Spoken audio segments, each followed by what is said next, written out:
The Galactic Council believed humans were weak, until we showed them what we're made of. The radio waves from Earth reached the monitoring station on a quiet Tuesday morning in 2157. Deep in space, far beyond what humans could see with their simple telescopes, the crystalline beings called Vorthak picked up the signals. The waves carried music, news reports, and television shows from a small blue planet in what the galaxy called the Sol system. Ambassador Zexthera stood in the control room of the monitoring station. Her body looked like living crystal, tall and thin, with light flowing through her transparent skin.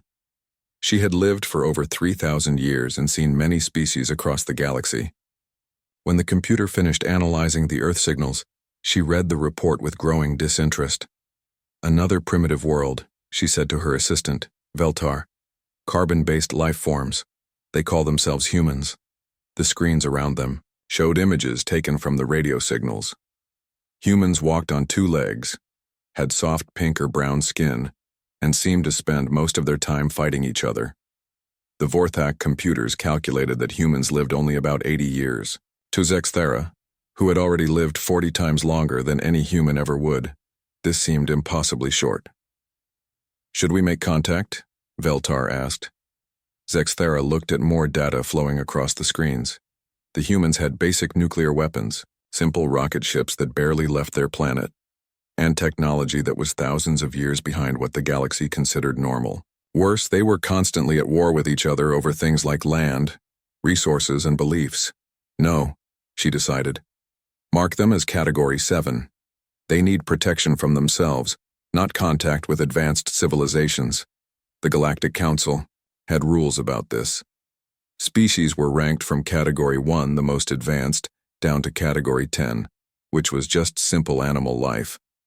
Category 7 meant the species was intelligent but too dangerous and primitive to join galactic society. The Council would watch them from far away but not interfere. 3 months later, Zexthera received orders to visit Earth directly. The Council wanted a full report on the humans before deciding what to do with them. She took her ship, a sleek vessel that could cross the galaxy in days, and traveled to the Sol system. Earth was beautiful from space. Blue oceans covered most of the planet, with white clouds swirling over green and brown land. Zexthera had seen thousands of worlds, but this one had a wild, untamed look that most civilized planets had lost long ago. Her ship's sensors picked up everything. Radio signals filled the space around Earth as humans talked to each other, sent television programs, and tried to communicate with their primitive space stations. The humans had detected her ship, she realized.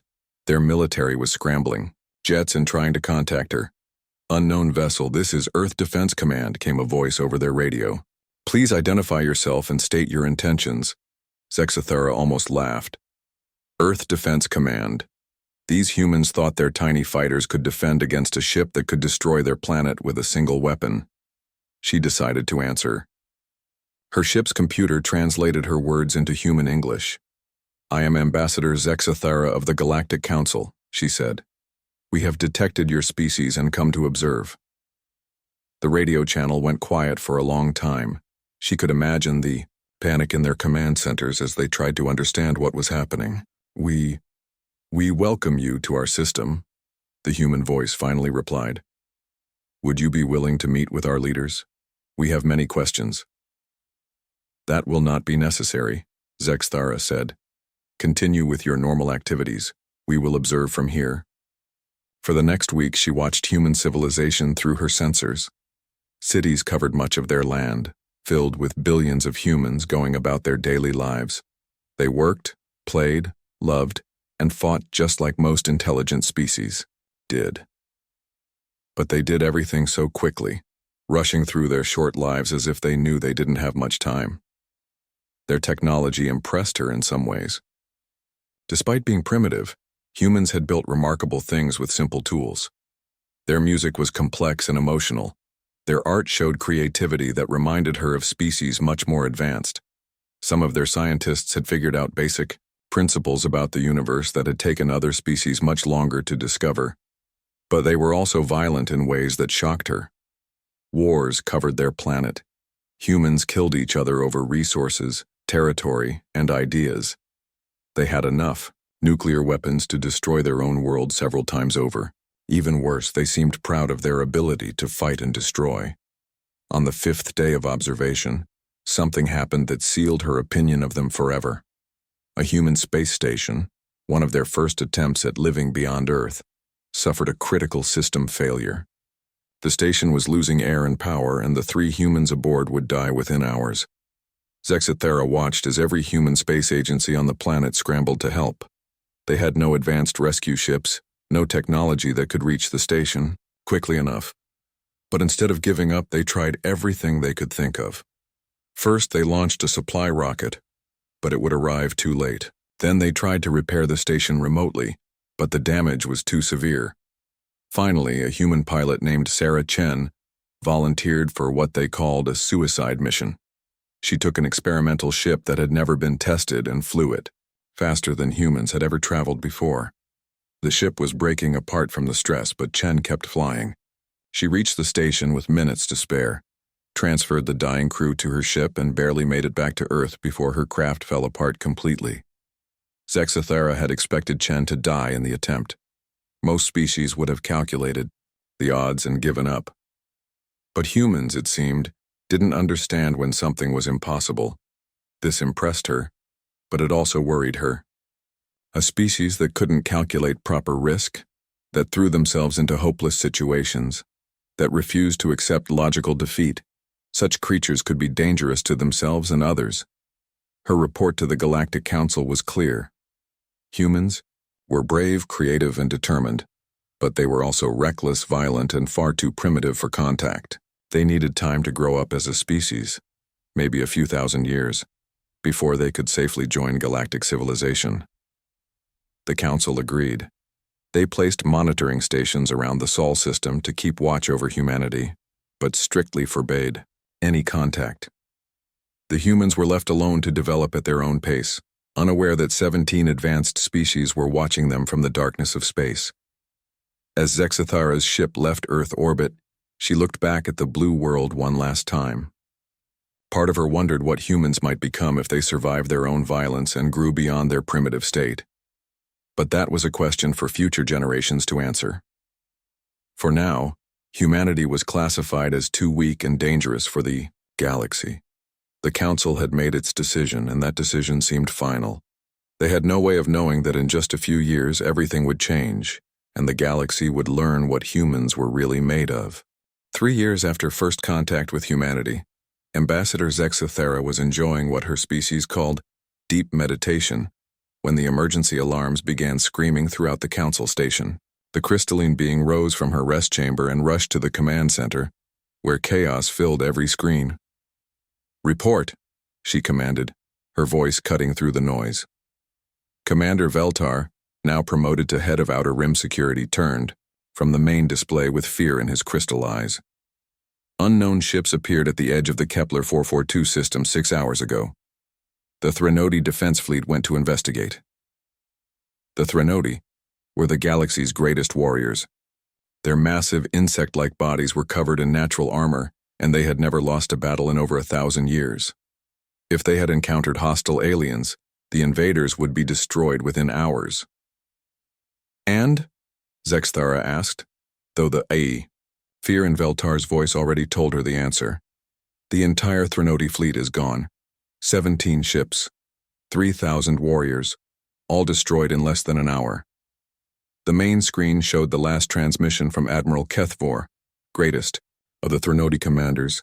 His forearms held different weapons as he stood on his ship's bridge, roaring orders to his crew. Then something struck the ship.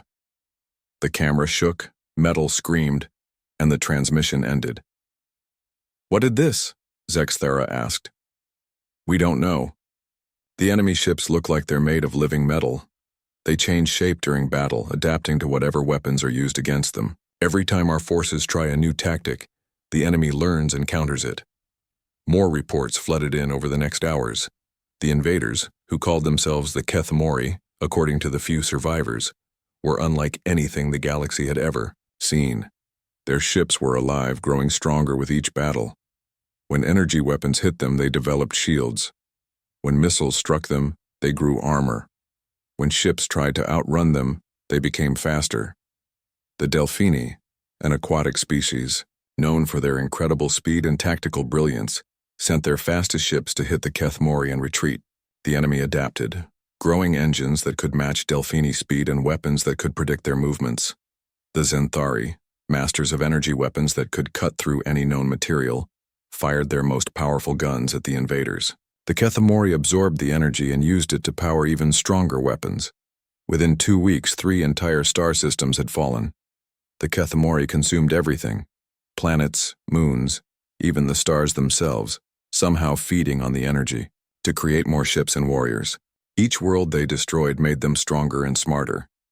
Zexthara stood in the council chambers as representatives from 17 species argued about what to do. The Great Hall, built from the most beautiful crystals and metals in the galaxy, now echoed with voices full of fear and desperation. "We must evacuate the outer territories," declared Speaker Mordoon of the Delphini, his blue skin pale with worry. "Get our people to safety while we still can." "Coward," roared General Thektar of the surviving Threnodi. "We must fight. Gather every ship, every weapon." "With what?" asked Dr. Niles of the Zenthari. "They adapt to everything we use. Our most advanced technology becomes useless after one battle." The argument continued for hours. Some wanted to fight, others wanted to flee, but nobody had a real solution. The Kthmore were like nothing they had ever faced. Every species in the galaxy had some specialty. The Threnodi were warriors. The Zenthari had energy weapons. The Delphini were fast. The Vorthak could calculate perfect strategies. But the Kthmore could become all of these things. As the council debated, more reports arrived. The enemy had taken the Rigel system. They had destroyed the great shipyards at Canopus. Refugee ships fled deeper into council space, carrying stories of worlds that died screaming. Zexthara listened to the debates and felt something she had never experienced in 3,000 years of life: true despair. Her people had always solved problems with logic and superior technology. But what could logic do against an enemy that learned from every mistake you made? What good was superior technology when the enemy could copy and improve it within hours? "Perhaps," she said during a brief pause in the arguments, "we should consider asking for help." The chamber fell silent. Every eye, sensor, and optical organ turned toward her. "Help from whom?" asked the council speaker. "Every advanced species in the galaxy is already here." Zexthara felt foolish for even thinking it, but desperation made her voice the impossible idea. "The humans, in the Sol system." The silence stretched for a long moment, then several council members began laughing. The sound echoed strangely in the crystal chamber. Some species laughed with sound, others with light patterns, still others with scent releases. "The Category 7 species?" Speaker Mordoon asked. "The ones with primitive nuclear weapons and ships that barely leave their home planet?" "Yes," Zexthara said, knowing how ridiculous it sounded. "But think about it. Every species here is highly specialized. We've all developed along similar paths: better technology, more energy, greater efficiency. The Kthmore can adapt to all of that because it's logical, predictable." "And humans are not logical?" General Thektar asked. Zexthara remembered watching the human Sarah Chen fly her braking ship to save 3 people she had never met. "No, they're not. They do things that make no sense. They fight when they should surrender. They try solutions that shouldn't work. They're unpredictable." Dr. Niles made a sound that might have been a laugh. "You want to save our advanced civilization by asking for help from primitives who still kill each other over pieces of land?" "I want to save our civilization by trying something the Kthmore won't expect," Zexthara replied. "What's the worst that could happen? The humans die? They're going to die anyway when the Kthmore reach their system. At least this way they might take some of the enemy with them."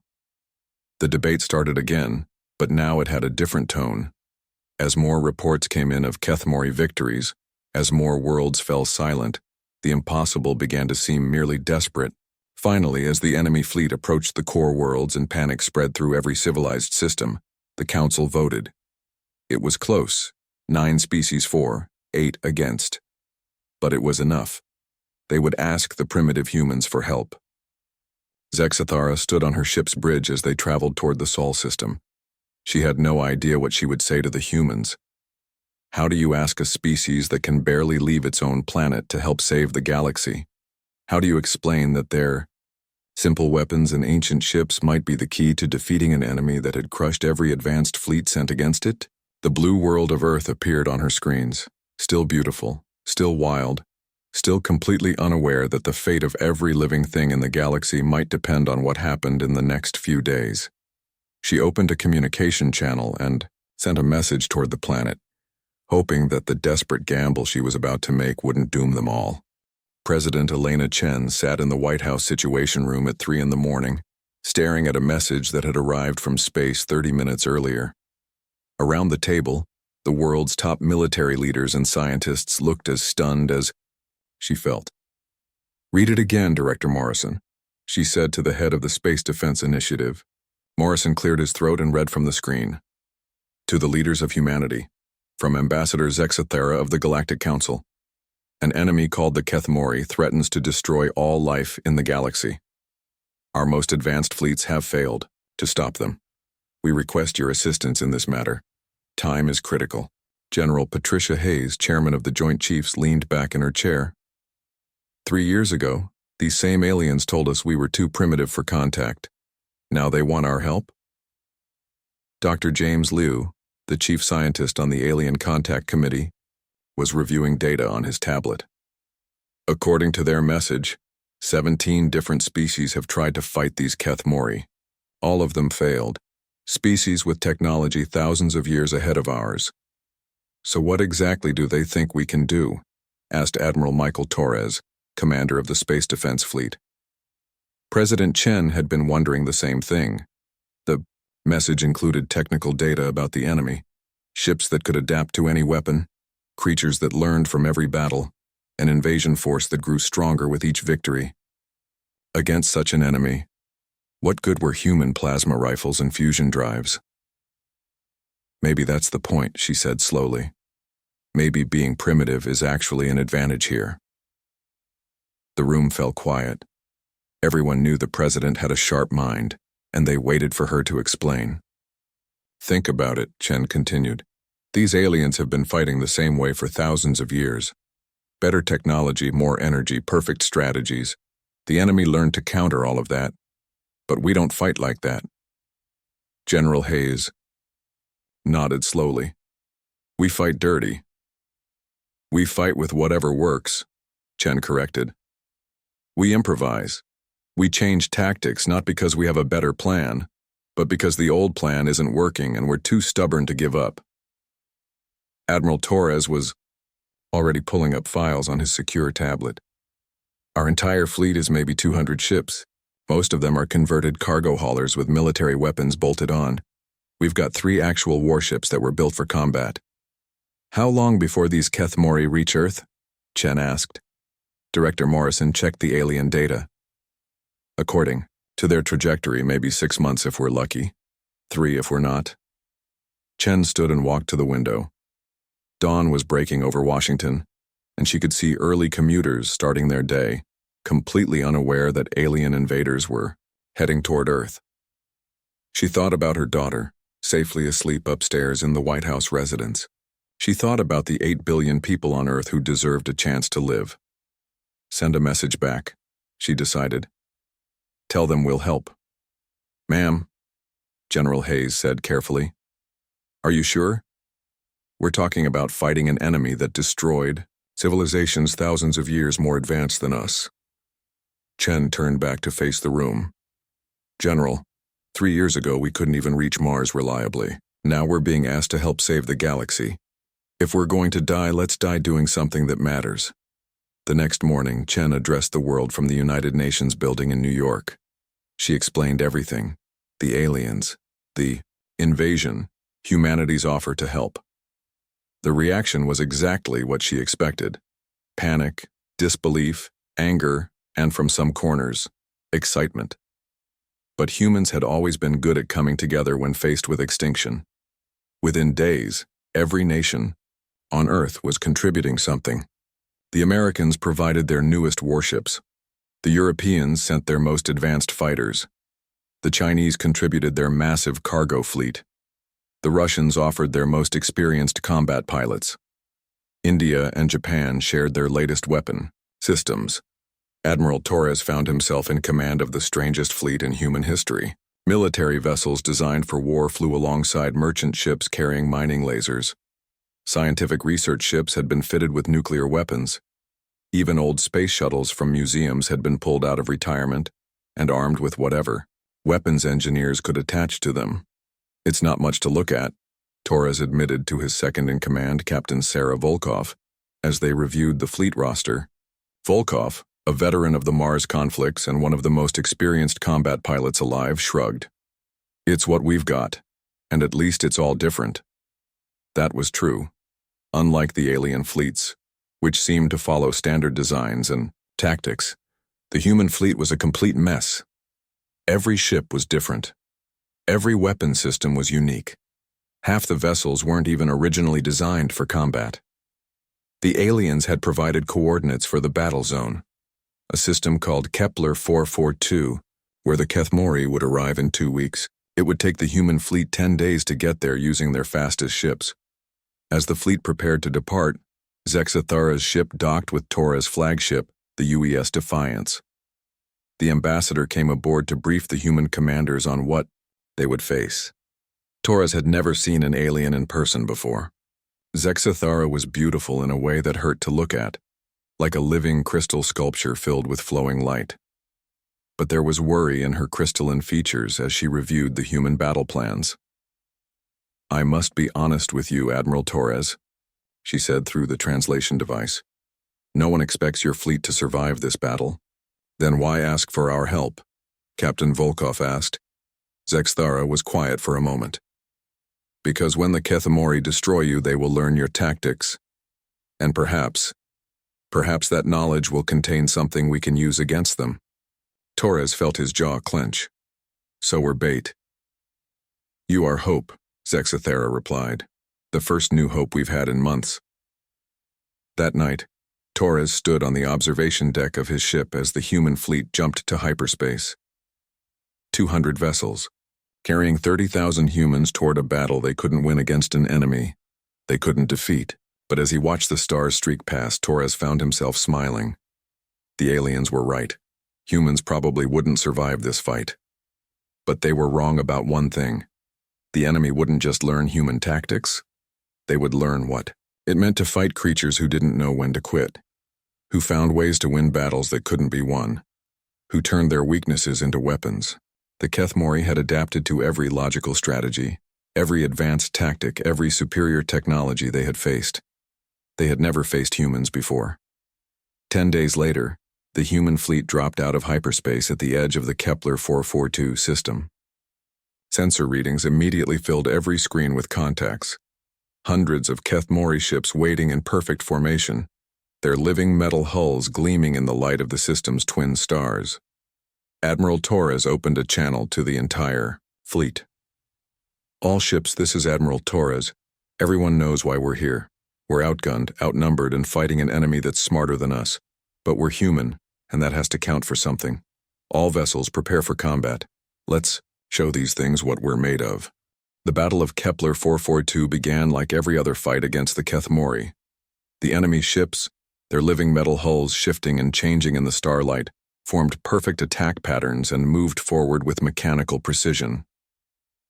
On the bridge of her observation ship, Ambassador Zexathara watched her tactical displays and prepared to witness the destruction of yet another fleet. Admiral Torres had arranged his human ships in what looked like a standard defensive formation. The larger vessels formed a line in the center while smaller fighters spread out on the flanks. It was exactly the kind of logical, predictable strategy that the Kthmore had learned to counter dozens of times before. "All ships, engage the enemy," Torres ordered over the fleet communications. What happened next made Zexathara question her understanding of military tactics. Instead of charging forward in formation, the human fleet split into 3 groups that moved in completely different directions. The center group, led by Torres himself, accelerated straight toward the Kthmore main force. The left wing, commanded by Captain Sarah Volkov, began moving toward the system's outer planets. The right wing simply disappeared. "Where did 1/3 of their fleet go?" Veltar asked, studying the sensor readings. Zexithara enhanced the long-range sensors but couldn't find the missing ships. "I don't know." The Kthmore, equally confused, divided their forces to counter the human movements. Half pursued Taurus toward the center of the system. A quarter followed Volkov toward the outer planets. The remainder stayed in formation, waiting to see where the missing human ships would appear. Taurus's group reached the enemy first. The human ships opened fire with everything they had: plasma cannons, nuclear missiles, mining lasers, and weapons that Zexithara couldn't even identify. The Kthmore ships absorbed the damage, their hulls adapting and strengthening with each hit. But instead of continuing the attack, Taurus did something unprecedented. His ships began retreating, firing as they fell back. The Kthmore, programmed to pursue and destroy, followed them deeper into the system. "Cowards," Veltar muttered. "They're running already." Zexithara wasn't so sure. She had studied human military history, and retreat wasn't usually their first choice. Meanwhile, Volkov's wing had reached the gas giant on the system's edge and disappeared behind it. The Kthmore ships that had followed her spread out in a search pattern, trying to find the hidden humans. That's when the missing third of the human fleet reappeared.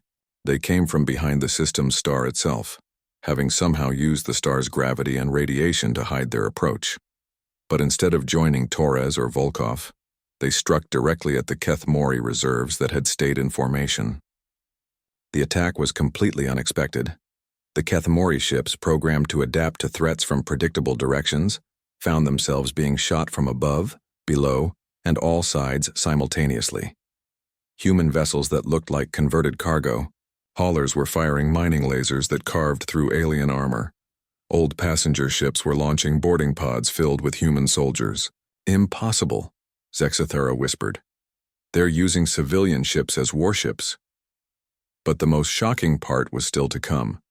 As the Kthmore began to adapt to the human weapons and tactics, the humans simply abandoned those tactics and tried something completely different.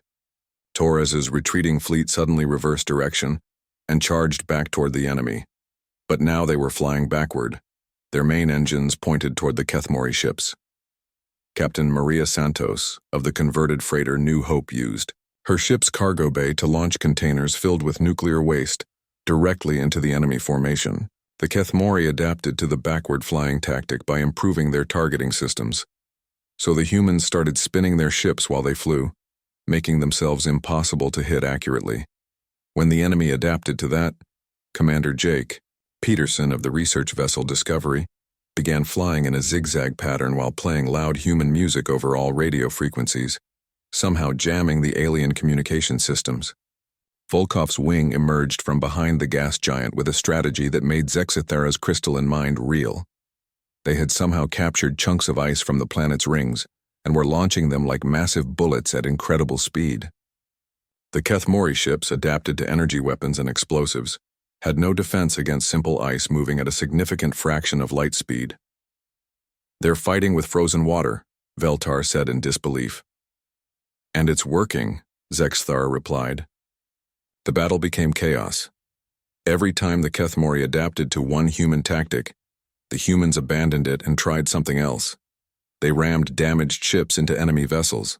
They used their own debris as cover. One human captain named David Chen actually ejected his ship's entire oxygen supply as a weapon, creating a massive explosion when it mixed with the Kthmore ship's exhaust. But the most remarkable moment came when Captain Volkov's destroyer, the UES Relentless, suffered critical damage and began falling toward the system's star. Instead of abandoning ship, Volkov used the star's gravity to slingshot around and strike the largest Kthmore vessel from an angle that should have been impossible. "We're reading massive damage to the enemy command ship," Torres announced, over the fleet communications. "All units concentrate fire on the wounded vessel." What followed was a feeding frenzy. Human ships swarmed the damaged Kthmore command vessel like sharks sensing blood in the water. They attacked from every direction, using every weapon they had, and when those ran out, they started ramming it. The mighty Kthmore ship, adapted to counter logical attacks and sophisticated weapons, couldn't handle dozens of humans simply crashing their ships into it at maximum speed. The vessel's living metal hull cracked, split, and finally exploded in a burst of alien fire. The destruction of their command ship threw the entire Kthmore fleet into confusion. Their perfect coordination broke down as individual ships tried to adapt to threats they couldn't predict or understand. That's when Admiral Torres played his final card. All shipboard, he announced, execute Plan Crazy Ivan. Zexthara had no idea what Plan Crazy Ivan was, and apparently neither did the Kthmore. Every single human ship began doing something different.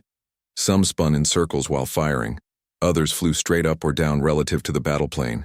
A few actually turned off their weapons and just tried to ram enemy ships at maximum speed. The Kthmore, faced with 50 different tactics happening simultaneously, couldn't adapt fast enough. Their ships began making errors, running into each other, firing at the wrong targets. For the first time since the invasion began, the Kthmore started to retreat. Impossible, Zexthara breathed as she watched the alien ships begin withdrawing from the system. They're actually retreating. The human fleet, battered and reduced to maybe half its original size, began regrouping. Captain Volkov's ship was held together mostly by emergency patches and luck. Torres's flagship had lost half its weapons, but they were still fighting, still moving, still absolutely refusing to admit defeat. As the last Kthmore ships disappeared into hyperspace, Admiral Torres opened a channel to Zexthara's observation vessel. "Ambassador," he said, his voice tired but determined, "I think we need to talk." Zexthara stared at her tactical displays, trying to understand what she had just witnessed. The Kthmore, masters of adaptation who had conquered dozens of star systems, had been defeated by humans using tactics that made no logical sense. She was beginning to realize that the Galactic Council had been wrong about humanity. Very, very wrong. 3 days after the Battle of Kepler 442, Ambassador Zexthara stood on the bridge of Admiral Torres's flagship as the combined human-alien fleet pursued the retreating Kthmore forces. Around her, human technicians worked alongside her own people, sharing technology and tactics in ways that should have taken decades to develop. "The enemy is regrouping at the Vega system," reported Commander Sarah Volkov, now promoted to Torres's second-in-command. Her ship had been destroyed in the battle, but she had transferred her crew to a captured Kthmore vessel that human engineers were somehow managing to operate. Torres studied the tactical display with the same calm focus that had won them the first battle. "How many ships?" "Our scouts report 300 Kthmore vessels, including 5 of their largest command ships," Zexthara answered. "They're also constructing some kind of massive structure around the Vega star."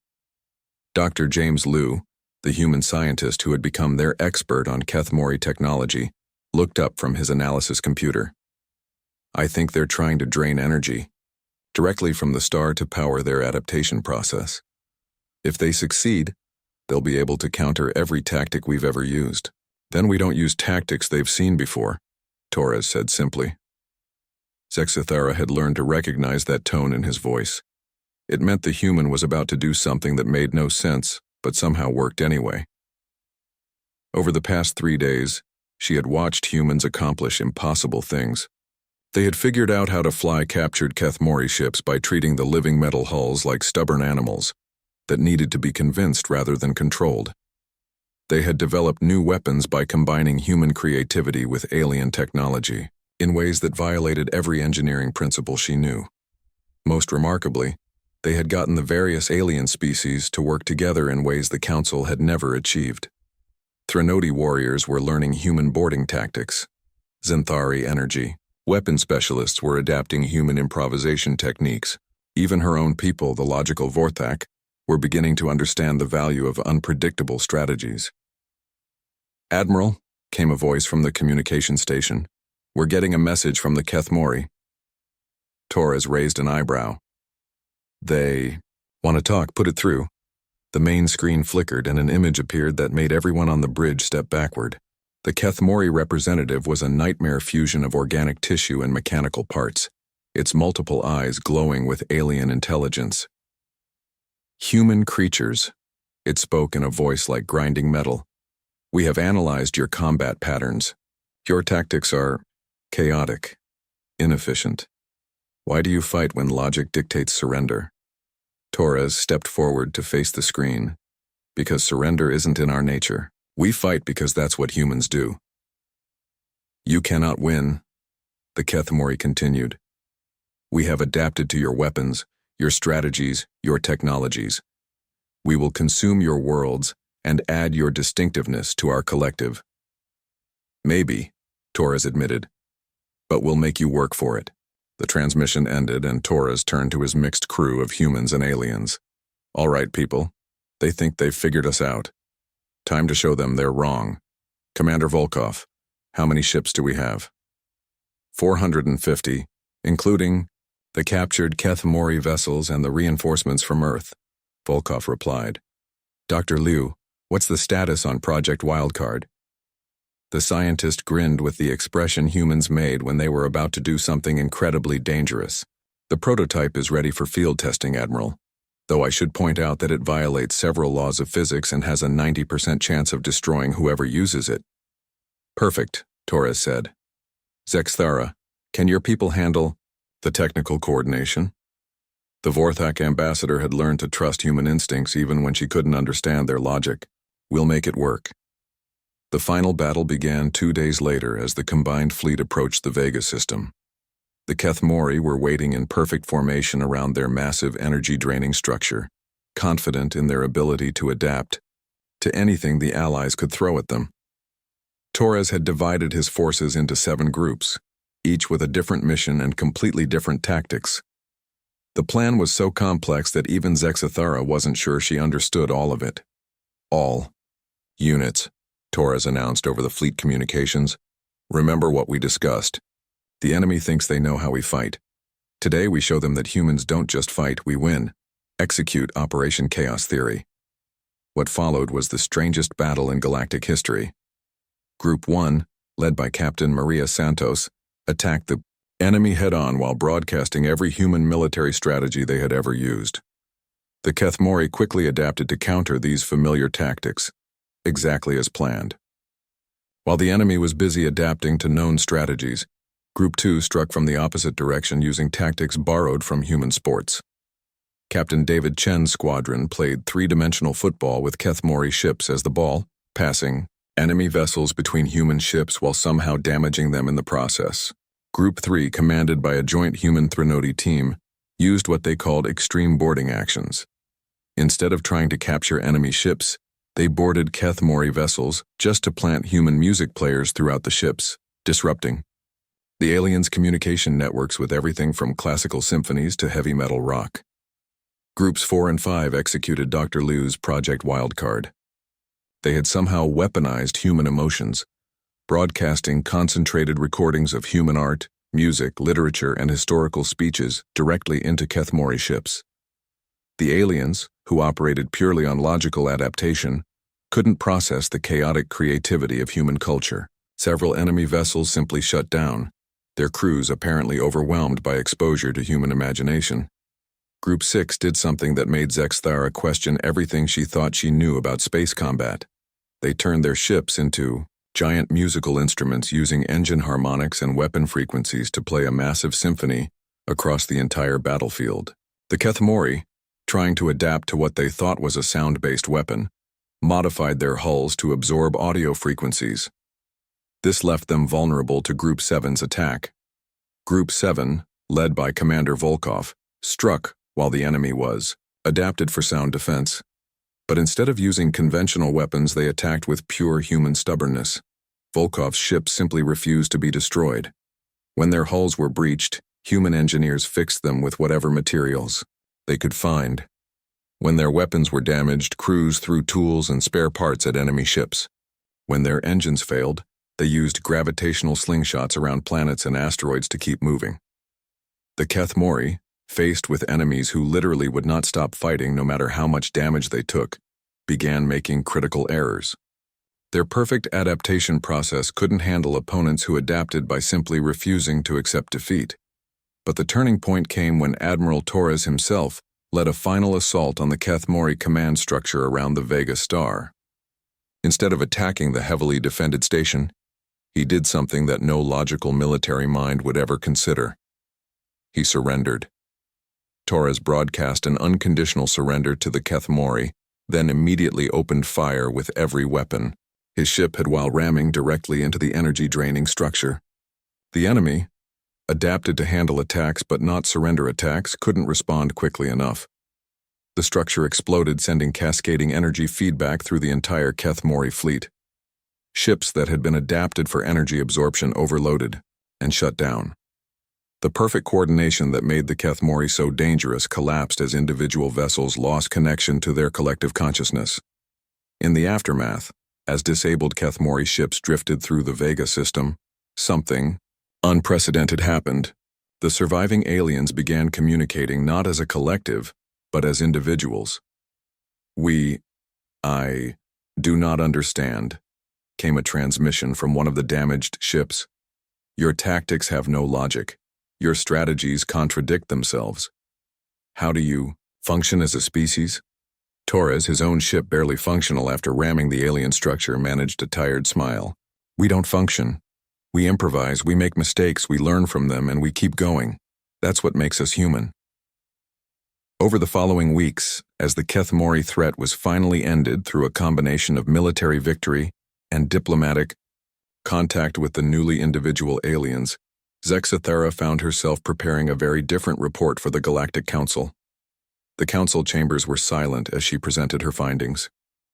Representatives from 17 species listened as she explained how the primitive humans had accomplished what their advanced civilizations could not. The humans succeeded, she concluded, not despite their limitations, but because of them. Their short lifespans make them value every moment. Their primitive technology forces them to be creative. Their history of conflict taught them to never give up. What we saw as weaknesses were actually their greatest strengths. The vote for human membership in the Galactic Council was unanimous. 6 months later, Zexathera stood on the observation deck of the new Joint Council Human Research Station orbiting Earth. Below, the blue planet continued its ancient rotation, but everything had changed. Human ships now patrolled alongside alien vessels. Human engineers worked